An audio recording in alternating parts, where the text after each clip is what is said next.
memperkuat dan memperlemah. Pernyataan yang memperkuat dan memperlemah itu gak sepenuhnya membuktikan dan menyangkal sebuah argumen, tetapi lebih ke menambah atau mengurangi kebenaran dari argumen tersebut atau pernyataan tersebut. Dan dalam menyelesaikan soal memperkuat dan memperlemah ini, terdapat 3 arah argumen. Yang pertama itu memperkuat. Kalau memperkuat itu berarti si argumennya itu sesuai dan mendukung gagasan utama dari teksnya.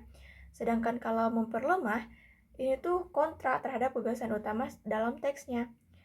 Lalu selanjutnya tidak berhubungan atau gak relevan sama apa yang dibahas dalam teks. Jadi ya pernyataannya gak sesuai aja sama konteks bacaannya.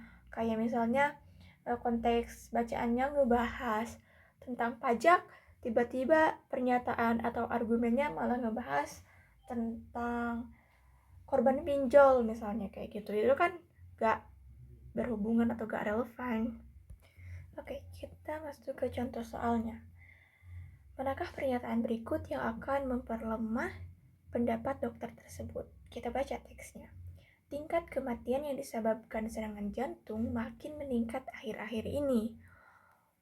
Dokter menyebutkan saat ini banyak masyarakat yang mengonsumsi makanan berkolesterol tinggi sebagai pemicu serangan jantung. Oke.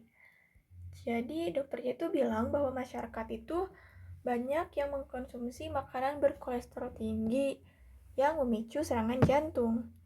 Kita lihat opsi A. Penyakit jantung bukan merupakan penyakit yang paling membahayakan. Ini gak memperlemah pernyataan atau pendapat si dokter karena dokternya gak nyebutin bahwa penyakit jantung ini berbahaya atau enggak. Tapi kalau misalkan kita lihat konteks, ini tuh tingkat kematian yang disebabkan serangan jantung makin meningkat. Berarti serangan jantung itu membahayakan. Dan udah pasti yang jawaban A itu salah karena konteks dalam teksnya bilang bahwa jantung itu menyebabkan kematian, sedangkan di sini penyakit jantung itu disebut tidak membahayakan atau bukan merupakan penyakit yang membahayakan. Terus juga pernyataan ini tuh gak relevan sama apa yang dibilang sama si dokternya. Karena si dokternya itu cuma ngebahas tentang makanan yang berkolesterol tinggi. Jadi yang ini salah. Terus yang B, masyarakat tidak menyadari pentingnya gaya hidup sehat. Ini relevan sama apa yang dikatakan dokter, bahwa masyarakat itu banyak yang mengonsumsi makanan berkolesterol tinggi. Yang itu berarti menandakan bahwa masyarakat itu tidak menyadari pentingnya gaya hidup sehat. Makan makanan sehat contohnya. Berarti ini tuh malah memperkuat ya, berarti ini tuh salah. Terus yang C, makanan yang mengandung kolesterol tinggi meningkatkan risiko kematian. Ini juga malah sama konteks kalimatnya. Bahwa si dokternya bilang kalau makanan yang berkolesterol tinggi itu pemicu serangan jantung dan jantung itu yang menyebabkan tingkat kematian yang makin meningkat akhir-akhir ini. Seperti di kalimat ini. Berarti ini tuh malah memperkuat dong, memperkuat konteks kalimatnya, terus juga pernyataan si dokter. Yang D, produk-produk makanan yang sehat saat ini digemari oleh masyarakat. Dokternya tadi bilang apa? Dokternya bilang bahwa banyak masyarakat yang mengonsumsi makanan berkolesterol tinggi. Makanan berkolesterol tinggi itu sehat apa enggak? Enggak ya. Tapi di sini makanan yang sehat saat ini digemari oleh masyarakat. Berarti pernyataan D dengan pernyataan si dokter ini bertentangan. Otomatis pernyataan yang D ini memperlemah pernyataan si dokter. Tapi coba kita lihat yang E. Masyarakat tidak memperhatikan kandungan gizi dalam makanannya. Ini relevan dengan apa yang dikatakan dokter bahwa banyak masyarakat yang mengkonsumsi makan berkolesterol tinggi. Itu artinya masyarakat itu tidak memperhatikan kandungan gizi dalam makanannya. Nah, selanjutnya kita coba ke contoh yang memperkuat argumen. Manakah dua pernyataan berikut yang akan memperkuat pendapat pakar tersebut? Kita baca teksnya. Jakarta adalah wilayah yang memiliki potensi tinggi terhadap bencana banjir, terutama ketika memasuki musim hujan. Menurut pakar,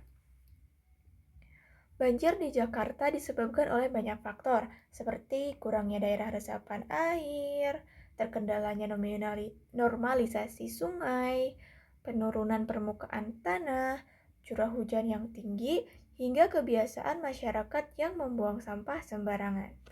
Oke, kita cari dua pernyataan yang memperkuat pernyataan si pakar. Yang pertama, saat ini terdapat peningkatan wilayah luasan ruang terbuka hijau di seluruh wilayah Jakarta yang rawan banjir. Sedangkan si pakarnya itu bilang bahwa salah satu faktornya itu ada kurangnya daerah resapan air. Sedangkan di sini terdapat peningkatan. Berarti kalau meningkat ya harusnya udah gak kurang-kurang amat ya, udah gak kurang lagi, dan mungkin potensi banjirnya itu gak akan tinggi lagi, gak akan tinggi seperti di konteks kalimat ini. Berarti yang pernyataan satu ini gak memperkuat tapi memperlemah. Ini salah. Kemudian, 2. Banjir Jakarta menjadi sangat sulit diatasi karena banyaknya faktor yang disebabkan oleh masyarakat. Apakah ini memperkuat atau memperlemah? Coba kita baca di sini. Bahwa menurut pakarnya, banjir itu disebabkan banyak faktor, kurangnya daerah resapan air. Biasanya kurangnya daerah resapan air itu karena apa sih? Karena faktor manusia ya, biasa dijadiin wilayah industri, banyak bangunan-bangunan, terus jadi wilayah pemukiman yang di tembok-tembok, jadi si tanahnya itu berkurang buat resap air. Terus terkendalanya normalisasi sungai. Pasti sering lihat ya di berita-berita, banyak banget warga yang tinggal di pinggiran sungai terus gak mau direlokalisasi kayak gitu. Terus normalisasi sungai juga bisa karena sulitnya terkendalanya normalisasi sungai bisa karena masyarakat yang membuang sampah sembarangan juga bisa ya. Terus penurunan permukaan tanah, curah hujan yang tinggi, hingga kebiasaan masyarakat yang membuang sampah sembarangan. Penurunan permukaan tanah itu kan pasti si tanahnya itu terlalu tertekan ya, beban di atas tanahnya itu terlalu berat. Biasanya karena apa? Karena bangunan yang dibikin manusia ya. Ya jadinya banjir Jakarta menjadi sangat sulit diatasi karena banyaknya faktor yang disebabkan oleh masyarakat itu. Benar guys, memperkuat kayak gitu.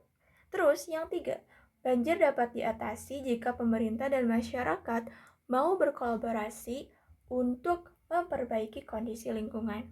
Sekilas ini tuh kayak memperkuat, padahal ini tuh kurang relevan sebenarnya.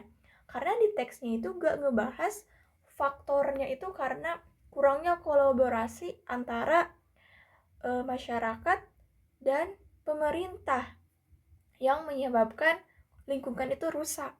Gak ada disebutin ya di sini. Jadi yang ini tuh tidak relevan ya, jadinya tidak memperkuat tapi juga tidak memperlemah. Ya udah gak relevan aja. Terus yang 4, tingginya penggunaan lahan pemukiman dan industri menyebabkan sedikitnya wilayah resapan air di Jakarta. Ini memperkuat atau memperlemah? Ini udah jelas memperkuat. Soalnya di sini faktornya itu ada kurangnya daerah resapan air. Terus di sini disebutin alasan kenapa si daerah resapan airnya itu jadi sedikit, karena tingginya penggunaan lahan pemukiman dan industri. Ini memperkuat pernyataan pakarnya tadi. Terus yang 5, kegagalan program pencegahan banjir menjadi faktor utama penyebab banjir di Jakarta. Padahal si pakarnya itu gak mention tentang hal itu, gak disebutin kegagalan program, gak ada. Cuma adanya faktor-faktor ini, kurang daerah resapan air, terkendalanya normalisasi sungai, dan seterusnya. Ya ini berarti kurang relevan ya. Yang berarti yang 5 ini tuh gak memperkuat dan gak memperlemah juga, sama kayak yang poin 3 ini. Gitu.